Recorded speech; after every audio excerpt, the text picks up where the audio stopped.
Hello and welcome to another episode of the AgNext Podcast, where we are always excited to tell you what is next from AgNext.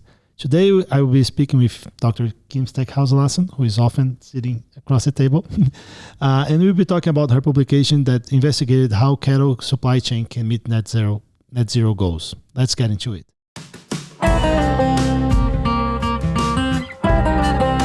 Welcome, Kim, to the podcast again. Well, you're here always.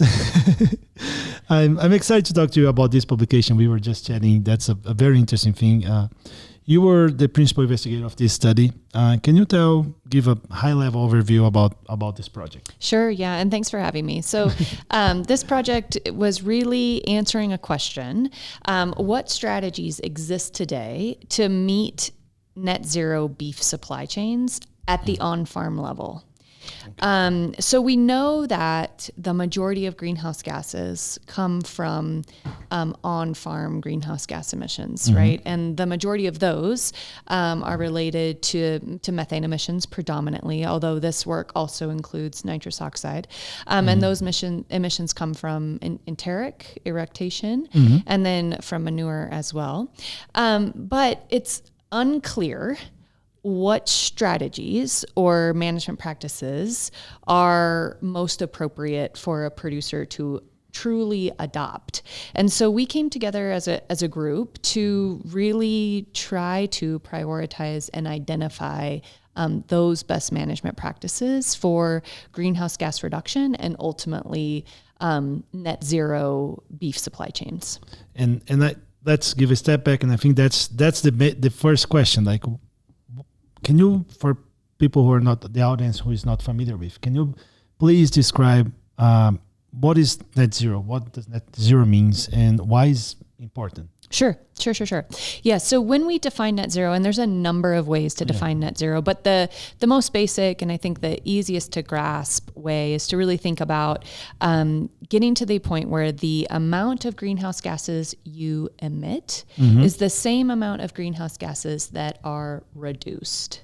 Okay. And so the impact on warming is zero.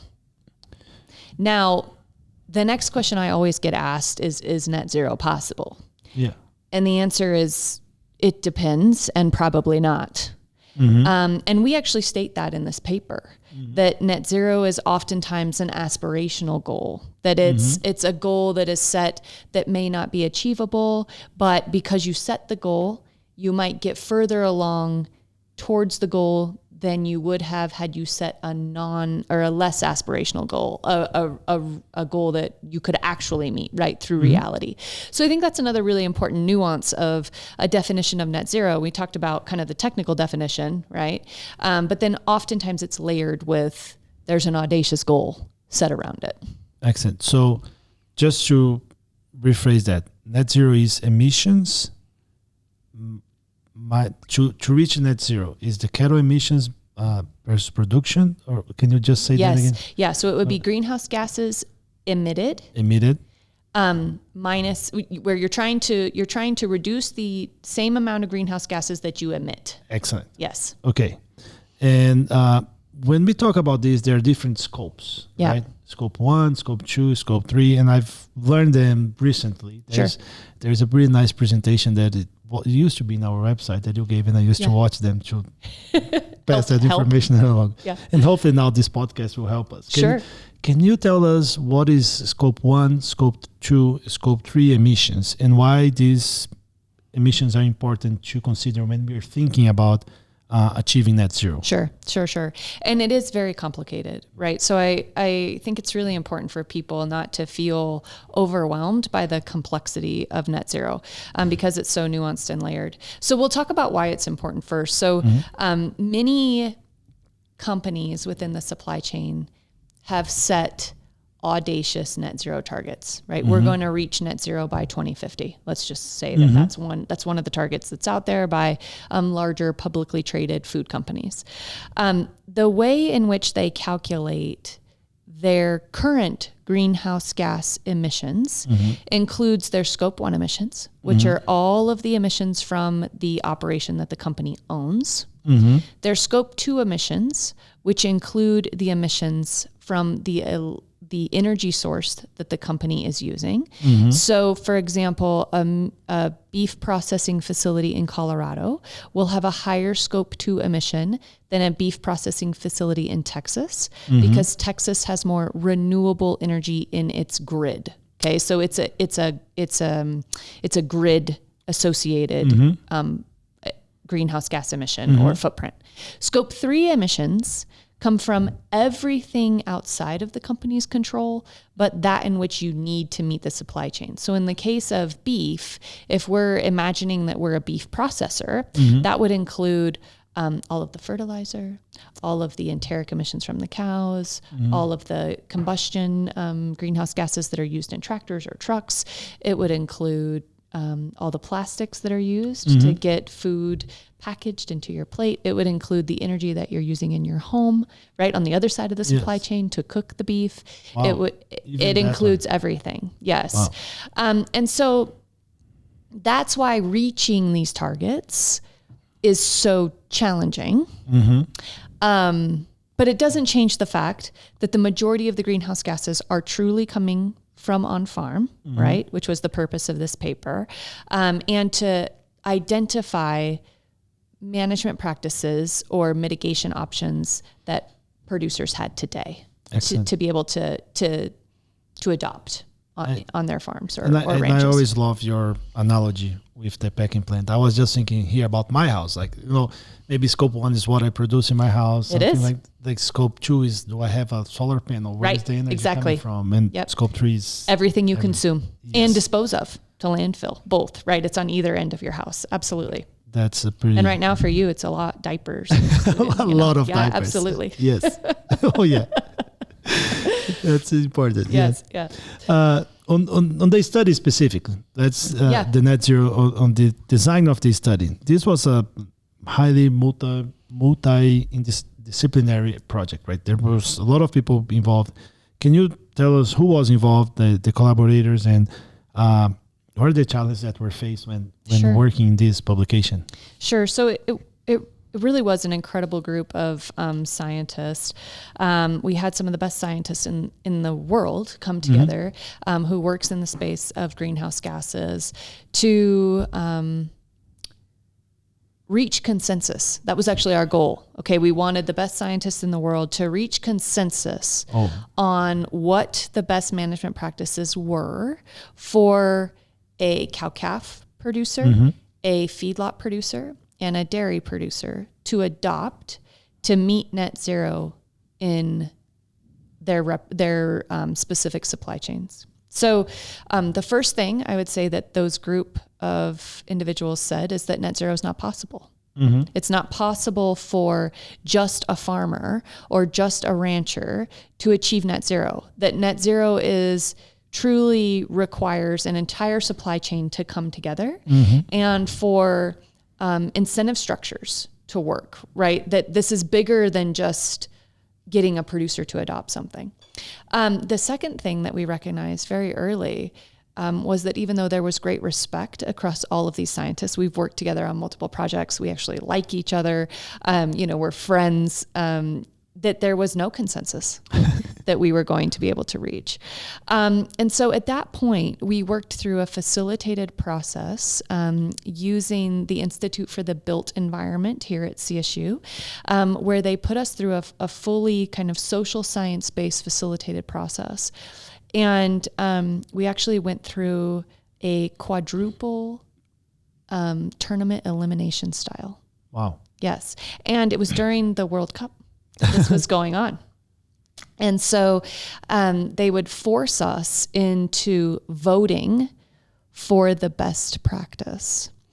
And the interesting thing about the whole process was each of us, and we decided this as a group, and there was consensus here, that when we looked at a representative practice, that we had to consider the marginal greenhouse gas reduction of that practice. So does the practice actually reduce greenhouse gas emissions, mm-hmm. and by how much? Because that varies. Yes. The next thing we had to consider was the practice market ready? Mm-hmm. Was That's it available for producers to do, or is it still in development, right? And then finally, is there a likely positive ROI for the producer. One return of the on pillars investment. of sustainability. Yes. Yeah. We can't be losing money, right? If we're going to be adopting strategies. So each of the scientists was encouraged to look at the best management practices through those lenses. And then we had to vote on which ones would be high, mid, and low priority. I see. For each of those sectors. That's pretty interesting. On this process, when I ask what are the challenges, I'm assuming this is one of the biggest challenges, getting scientists together in a table and making them to a consensus. That's not easy.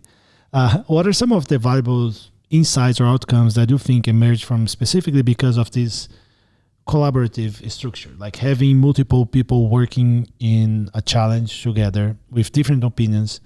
And I'm just thinking that's awesome because it's hard to get an agreement, but when you do, I think it's something that has a lot of value on it. Yeah, absolutely. So I would say all of our high priority practices are truly the best practices, right, for producers to consider today. And that is because we went through this very robust, it took us a year actually to get through all we met monthly, and it took us a year to get through all the tournament because we had only over 300 practices identified. 300.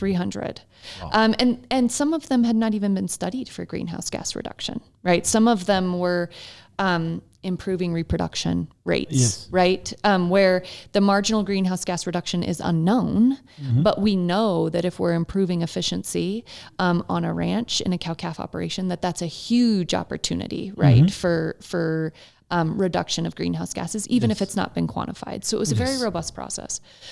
So I would say that the high priority topics are the best that we have today. And the other really powerful finding is that none of them were high in all three categories of marginal greenhouse gas reduction, likely positive return on investment, and market ready today. And so what that tells me is, and this is what the report says too, is that there's a lot of innovation still needed.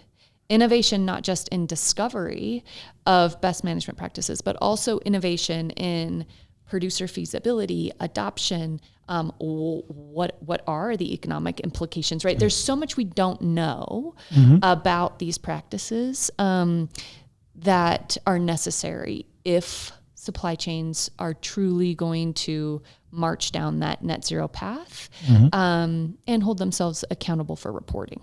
Yeah, and I think those three main criteria are super important. Like greenhouse gas emissions, it's important because if you want to meet the net zero, that was easy for the group to decide. Marginal greenhouse gases, return on investment, and market ready. That was very straightforward as the three key areas. And they're important for scientists. They're important for producers. That's absolutely. And Pedro, that's another key point about the process that we went through. Not only did we go through this tournament style with the scientists, but we met with producer groups 3 different times. That's important. So we stopped every time we got to a place where we thought we had good, high, medium, and low priorities. We met with a select group of producers and asked them, what do you think about these? They gave us feedback. We took them back, went through the process again, took them back to producers. What do you think about these? Right. So this was truly an iterative process with a producer groups and not just groups, actual producers and scientists kind of arriving at these high priority, mid and low priority strategies. Well, these add a lot to the complexity, but also the confidence that you have when you see a publication like this. There was a lot of things involved and you can rely on what is written here. Right. Based on that time. Yes. I would also say so much of this changes, right? Exactly. All of the time. So it will be something that we will likely have to redo. How often? I don't know. Hopefully not too often based on the struggles, but often enough to keep it relevant. Because I think the reason why it has to be done often, and it's because one of the striking things of the publication is that there's not one solution. There's not one strategy that you can do to achieve the net zero goal, right? So why is that? And what does it tell about the current state of mitigations? Like I think what you just said, we have to redo this again. Yep. But why do you think there's not a single strategy, and why is that important? Yeah. It's interesting when we had good marginal greenhouse gas reduction, right? Mm-hmm. So let's say we were talking about a methane vaccine, Mm-hmm. right? Where we know that if we can get these vaccines to work, we can get some significant reductions, right? So we feel pretty good. So on a scale of 1 to 10, we're going to give the marginal greenhouse gas reduction of a methane vaccine a 10. Mm-hmm. Okay. But return on investment. What's the return on investment? It's zero, right? Unless you're getting because we don't know. Mm-hmm. We actually don't know. So maybe it's not a zero. It's I don't know. Yeah. Right. But you got to score at something. You can't just say like, oh, it's going to be a 10. No. So we were fair and conservative and said, if we don't know, it's a 0. Okay. Because it's not ready today. Right. And the market? And then the market ready, it's also a 0. Okay. Right. So it's scoring high in one category, but not in another. Whereas improved animal efficiency, right? The ROI on that is a 10 out of 10, right? We know if you improve animal efficiency, the likely ROI is going to be a 10 out of 10. It's going to be improved. We know that it's market ready. We know that we have strategies today, maybe not the best, but we have them. We know what to do to improve animal efficiency. So it's a 10 out of 10 in this particular scoring system. But what's the marginal greenhouse gas reduction on that? That's a question. Big question, right? Big question. Because if it's greenhouse gas emissions saved, then maybe you can give it a higher score, but that's questionable if you're really taking this conservative approach. And so it scores lower down on marginal greenhouse gas reduction. And we saw that with every single practice, every single of the 300 practices. There was not one that would shine and say, right. There's no there silver, it is. As we often say, there's not a silver bullet. Not a silver bullet in this case, no. Yes, and when we are trying to deal with complex challenge, I think research is the thing that we try to do, right? Yes. Research is crucial, especially when we consider future policy, producer adoption, and technical development, technology development. Why is research so important for that? So important, right? So important. So one of the things that we identified in the feedlot operations management was programmed or precision feeding. That was actually one of the high strategies, because even though we don't know that much about the marginal greenhouse gas reduction, we can assume there's something. The ROI is good and it's market ready. So all of a sudden, think about the importance of actually quantifying what the marginal greenhouse gas reduction is from program or precision feeding, right? Or dietary manipulation, right? Yes. Something else. And so I think that really does play into a lot of the research that we're doing at AgNext. So just from a methane team perspective, right? Like right now they're looking at different fat inclusion type in the diet.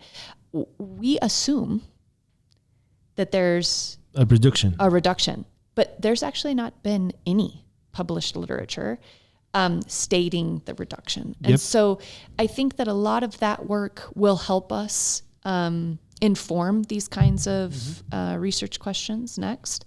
Some of the work you're doing in beef on dairy, right? Looking at animal efficiency improvements and how much even the dry matter intake is correlated with methane. With genetics and everything. How it changes over time. Those are so to brag on our team, right? Yeah. So how is our ongoing research important in your view? How is our ongoing research important to validate and advance those strategies to achieve net zero? Yeah, absolutely. So we are, and you know this, layering methane any way that we can. We're layering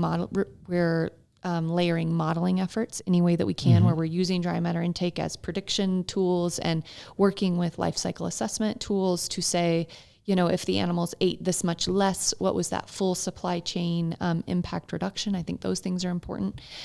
Elevating this work so that other researchers and institutions are thinking about the importance of truly multidisciplinary research questions where, it may not be the most important thing that you're asking, right? In a research question. But maybe if you just measured one more thing, it could get us closer to understanding this, more information about this other important element. And I think ultimately, the future of this is we're sharing data differently, right? Like as data sharing capabilities become more seamless, as silos are broken down, not just within universities, but across universities, like how can we collaborate in a bigger, more robust way to begin to answer these big system questions? Because net zero is a big system question. And a very complex one.